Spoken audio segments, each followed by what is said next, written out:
வணக்கம். நான் பார்த்தே சமைத்தேன்னு பொண்ணி இன்றைக்கி ஒரு ஸ்டஃப்டு பராத்தா தான் டின்னருக்கு பண்ணியிருக்கேன். அதாவது இந்த பராத்தாவில் ஸ்டஃப் பண்ணியிருக்கிறது ஆனியன், வெங்காயமும் பேசன்னா கடலை மாவு, இது ரெண்டும் வச்சு ஒரு ஸ்டஃபிங் பண்ணியிருக்கேன். இதுக்கு தொட்டுக்கிறதுக்கு என்னெல்லாம் பண்ணியிருக்கேன்னு இங்கே காமிச்சிருக்கேன். முதல்ல இது நான் பண்ணின சப்பாத்தி எல்லாம் ரெடியானப்புறம் இதை ஒரு ஆனியன் வச்சுட்டு கொஞ்சம் அந்த ஒரு மிளகாயும் வச்சு நான் சர்வ் பண்ணியிருக்கேன். அதுதான் காமிச்சிருக்கேன். நம்ம இங்கே கொஞ்சம் அந்த தக்காளி பச்சடி வச்சுருக்கேன். இது முதல்ல நம்ம மாவு பிசைஞ்சிக்கலாம். கொஞ்சம் எண்ணெயும் உப்பு மாத்திரம் விட்டுட்டு கொஞ்சம் தண்ணியும் விட்டு நல்லா சாஃப்டாக பிசையணும். அதாவது அமுக்கினா அமுங்கணும். அந்த அளவில் இந்த கோதுமை மாவு பிசைனது பார்த்தீங்கன்னா இந்த அளவு சாஃப்டாக இருக்கணும். அதுக்கப்புறம் பக்கத்தில் என்ன வச்சுட்டுருக்கேன்னா ஒரு 2 சின்னதாக வெங்காயம், பெரிய வெங்காயத்தில் சைஸ் கொஞ்சம் சின்னதாக இருந்தது, அதை பொடியாக கட் பண்ணி வச்சுட்டுருக்கேன். இதில் கொஞ்சமாக சோம்பு, அதுக்கப்புறமா தனியானா இந்த கடா தனியா ஃபுல்லாக இருக்கும் இல்லையா, அந்த கொத்தமல்லி வர அதையும் ஒவ்வொரு ஸ்பூன் எடுத்து வச்சுட்டுருக்கேன். இந்த கடலை மாவும் எடுத்து வச்சுட்டுருக்கேன். அங்கே பச்சை மிளகாய் கொஞ்சம் கழிச்சு நான் காமிக்கிறேன். அந்த பச்சை மிளகாயும் எனக்கு எவ்வளோ தேவையோ அவ்வளோ நான் போட்டுப்பேன். ஒரு 4-5 பச்சை மிளகாயும் கட் பண்ணி வச்சுட்டுருக்கேன். நான் கொஞ்சம் இஞ்சியும் துருவி போட்டேன். ஆனால் இங்கே இஞ்சி நான் எடுத்து வைக்கலை. இப்போ இதை எப்படி பண்ணுறதுன்னு பார்க்கலாம். பச்சை மிளகாய் வேணும்னா போட்டுக்கோங்க, குழந்தைகள்லாம் சாப்பிடும், வேண்டான்னா நீங்கள் விட்டுடலாம். முதல்ல இங்கே கடாய் வச்சுருக்கேன். கடாயில் 2 டேபிள் ஸ்பூன் எண்ணெயை விட்டுருக்கேன். எண்ணெயை விட்டுட்டு 1 டீஸ்பூன் கடுகும் கொஞ்சம் ஜீரகமும் போட்டு இது முதல்ல பொரிய விட்டுடலாம். நான் முதல்ல இந்த கடுகையும் ஜீரகத்தையும் போட்டுடுறேன். போட்டதுக்கப்புறமா நம்ம இங்கே ரெண்டுத்தையும் பொடிச்சு வச்சுக்கணும். சொல்ல மறந்துட்டேன். இந்த தனியா எடுத்து வச்சோம் இல்லையா, முழு தனியாவையும் இந்த சோம்பியும் நம்ம கரன்னு பொடிச்சு வச்சுக்கணும். நீங்கள் கல்லில் வேணும்னா பொடிச்சுக்கலாம், இல்லை மிக்சியில். ஆனால் நல்லா பவுடர் ஆகக்கூடாது. அதையும் போட்டுட்டு அப்புறம் பச்சை மிளகாய், இந்த வெங்காயம் இதெல்லாம் போட்டு கொஞ்சம் நம்ம லேசாக வறுத்துக்கணும்.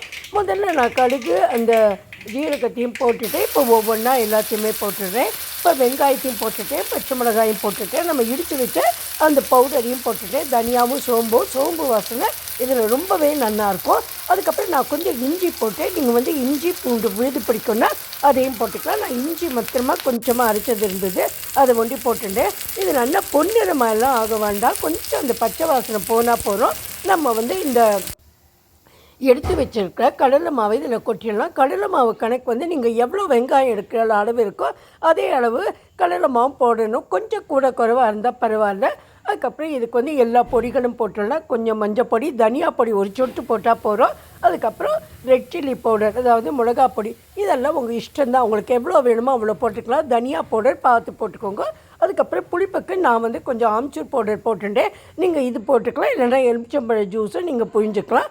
அப்புறம் இது எல்லாத்தையும் சேர்ந்து கொஞ்சம் தண்ணியை தெளித்து அதுக்கப்புறமா நம்ம அதை வேக வச்சுக்கணும். இதை வேக வச்சுட்டு அப்புறம் நம்ம அதை எடுத்து வச்சுடணும். கொஞ்சம் சூடாறின அப்புறமா சப்பாத்தி எடுத்து நம்ம சப்பாத்தி இப்போ இட்டுக்கலாம். இது கொஞ்சம் இந்த அளவு தடியாக இருக்கணும். ரொம்ப மெல்லிசாகிட்டாக்கா அந்த இது வைக்க முடியாது நம்மளால் ஸ்டஃபிங்கை. இது கொஞ்சம் இட்டப்புறமா கொஞ்சம் தடியாகிட்டப்புறம் உருண்டையை கொஞ்சம் பெருசாக தான் எடுத்துக்கணும். நம்ம கொஞ்சம் எண்ணெயை பரட்டின்ட்டு அதுக்கு மேலே கொஞ்சம் கோதுமை மாவையே போட்டுக்கலாம். சில பேர் மைதா மாவு போட்டுப்பலாம், ஆனால் நம்ம கோதுமை மாவே போட்டுக்கலாம். போட்டுன்ட்டு அதை கொஞ்சம் நல்லா பெரட்டி விட்டுக்கணும். எல்லா இடத்துலையும் தடவிக்கணும் அந்த மாவை. அதுக்கப்புறம் இந்த ஸ்டஃபிங்கை இது மாதிரி வச்சுட்டு இந்த நடுவில் இருக்கு இல்லையா, இங்கே ஒரு கட் பண்ணிக்கணும். நம்ம கத்தியால் நைஃபால் ஒரு சின்ன கட் பண்ணிக்கலாம். ஃபுல்லாக பண்ணிக்கூடாது, இந்த பாதி அளவை கட் பண்ணிவிட்டு இது 3 ஃபோல்டு பண்ணிக்கலாம். முதல்ல இந்த கட் பண்ண இடத்துலேருந்து எடுத்துகிட்டு ஒரு ஃபோல்டு, அதுக்கப்புறம் அது ஒரு ஃபோல்டு, இது ஒரு ஃபோல்டு பண்ணிக்கலாம். நான் முதல் ஃபோல்டு பண்ணிவிட்டேன். இதையே எடுத்துகிட்டு இந்த ஃபோல்டை இந்த பக்கம் வச்சுட்டு இன்னொரு பக்கமும் வச்சு 3 ஃபோல்டாக பண்ணிக்கலாம். ஓரெல்லாம் கொஞ்சம் ஒட்டிக்கலாம், தன்னாலேயே ஒட்டின்றோம். நம்ம கொஞ்சம் கையால் அமுக்கி கொடுத்தா போகிறோம். இதுக்கப்புறம் குழவையால் இது ரெண்டா இட்டுக்கலாம். ஆனால் ரொம்ப மெல்லிசாக இட வேண்டாம், ஏன்னாக்கா அழுத்திக்கிட்டாக்கா இந்த ஸ்டஃபிங் வெளியில் போகிறதுக்குள்ள சான்சஸ் இருக்குது. நீங்கள் கோதுமை மாவில் டஸ்ட் பண்ணியே இதை பண்ணிக்கலாம், இட்டுக்கலாம். இப்போ நான் இட்டுன்ட்டேன். இப்போ நான் கோரியை போட்டுட்டேன் அடுப்பில். அதில் கொஞ்சம் எண்ணெய் விட்டுருக்கேன். இன்றைக்கி நான் நெய் போடலை, கொஞ்சம் எண்ணெய் தான் விட்டுருக்கேன். அதில் இதை போட்டு 2 பக்கமும் நம்ம சாதாரண ரொட்டி சுடுற மாதிரி சுட்டு எடுத்துடலாம். அதுக்கப்புறம் இந்த மேலே உங்களுக்கு ஒரு பார்வைக்காக நீங்கள் கலஞ்சின்னு சொல்கிறாலையோ ஆனியன் சீட்ஸை அது இருந்தால் போடலாம், இல்லைன்னா கருப்பு எள்ளு கூட போட்டுக்கலாம். இப்போ நான் இதை வந்து போட்டு எடுத்துகிட்டு நல்லா ப்ரௌன் ஸ்பாட்ஸ் வர வரைக்கும் நம்ம வச்சுட்டு இருந்துட்டு 2 பக்கமும் கொஞ்சம் எண்ணெயை விடணும். அப்போ தான் அது வேகும். இப்போ நான் வந்து எந்த ஷேப்பில் வேணால் பண்ணிக்கலாம். நான் வந்து ட்ரையாங்கிளாக பண்ணியிருக்கேன், நீங்கள் ரவுண்டாக கூட பண்ணிக்கலாம். அது பற்றியெல்லாம் எவ்வளோ தூரம் பொந்தி வந்திருக்குங்கிறத காமிச்சிருக்கேன். இதை 2 பக்கமும் நம்ம போட்டு எடுக்கலாம். என்கிட்ட அதுக்கப்புறம் கொஞ்சம் மாவு பாக்கி இருந்தது, அதை நான் ரவுண்டாகவும் போட்டு எடுத்தேன்.